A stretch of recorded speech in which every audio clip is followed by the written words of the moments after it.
वहीं शपथ ग्रहण करने के बाद में सांसद डॉक्टर किरोड़ीलाल मीणा ने जी मीडिया से खास बातचीत में कहा कि राज्यसभा में शपथ लेना आसान है, लेकिन उसे निभाना मुश्किल है।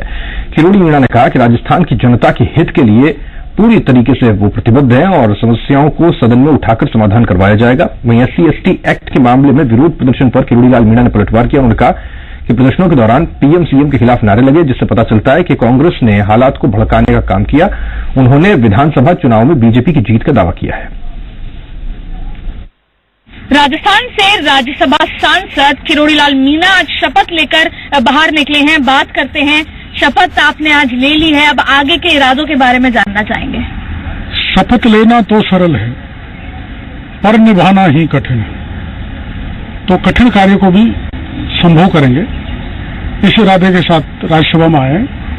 और आप जानते हो, राजस्थान देश का टॉपोग्राफिकली सबसे बड़ा राज्य है, जहां वर्षात मात्र 1% होती है, जल का सबसे ज्यादा कमी है वहां। तो बड़े प्रोजेक्ट जो भारत सरकार में पेंडिंग पड़े हैं, अब एक 13 जिलों का project Rajasthan eastern canal project के नाम से राज्य सरकार ने भारत सरकार को भिजवाया। उसको CWC से क्लियर कराने की दृष्टि से कल मैं और राज्य के सिंचाई मंत्री जी गडकरी जी से मिले थे। उसको जल्दी एग्जीक्यूट कराने का उन्होंने भरोसा दिया है। मीणा साहब, आप पे विश्वास जताया केंद्र ने, राज्य ने भी, और आप यहाँ पर आए। अब जिस समय आपने आज शपथ ली है और अब जो आने वाला टाइम है वो आसान नहीं है बीजेपी के लिए। 2018 के चुनाव है, 2019 का पड़ाव है और बहुत कुछ आपसे उम्मीदें होंगी। लेकिन 2018 के चुनाव से पहले जिस तरीके की लगातार अंदरूनी खींचतान चल रही है पार्टी में भी, और कभी संगठन की बात होती है, कभी मैडम दिल्ली आती है, वहां पे केंद्र से चाहे वो प्रदेश अध्यक्ष की बात हो, तमाम चीजों पे मतभेद हैं।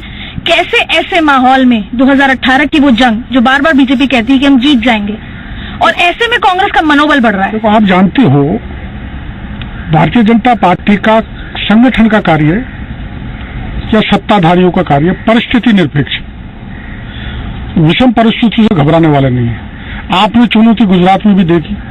ऐसी अनुकूल परिस्थिति और विरोधी दलों के लिए नहीं हो सकती थी जो गुजरात में अभी चुनाव में थी, लेकिन आखिर में भारतीय जनता पार्टी जीती। नॉर्थ ईस्ट में भारतीय जनता पार्टी ने कब्जा कर लिया, कर्नाटक में भी करेंगे, और जहां राज्य स्थापित है वहां भी करेंगे। मैं आपको भरोसा देना चाहता हूं कि राजस्थान में भी भारतीय जनता पार्टी का राज फिर से आएगा, पुनः स्थापित होगा। जो आप बता रही हो कि वसुंधरा जी को आना पड़ रहा है प्रदेश अध्यक्ष का, देखो मतभेद तो हल्के फुल्के चलते हैं, लेकिन पार्टी के नेताओं में, पार्टी के कार्यकर्ताओं में किसी प्रकार का मनभेद नहीं है। एक आखिरी सवाल रिपीट कर रही हूं दोबारा, लॉ एंड ऑर्डर बिगड़ा हुआ राजस्थान में, और दूसरा जातियां आपस में लड़ चुकी हैं, इसका समाधान जल्द से जल्द कराना जरूरी है, इसी सरकार को कराना जरूरी है। क्या एक्शन लिए जाएंगे? रिपीट है, लेकिन जनता जानना चाहती है। देखो, ऐसा है, जातियों का कोई ऐसा विवाद तो अभी खड़ा हुआ नहीं। आप जानते हो, जब गुर्जर आरक्षण जो सबसे बड़ा हिंसक हुआ था, राजस्थान में सबसे ज्यादा हिंसक था, एक तरह से राजस्थान को कैद कर लिया था, जब भी जातीय हिंसाएं नहीं हुई। और अब कोई छोटी मोटी घटनाएं जो हिंडौन में हुई है, ऐसा वो कोई जाति का हिंसक रूप नहीं, आमने सामने जातियां खड़ी हो गई हो और सरकार सक्षम है गुर्जर जैसे हिंसक आंदोलन को और करणी सेना के आंदोलन को, पद्मावती की घटना को बड़े संयम से सरकार ने नियंत्रण में ले लिया। तो ये जो घटना है ST/SC एक्ट वाली दलितों की, इसको भी सरकार संयम से, धैर्य से निपट लेगी। किसी प्रकार की जातीय हिंसा नहीं होगी, इस बात का मुझे भरोसा है। राज्यसभा सांसद मदन लाल सैनी ने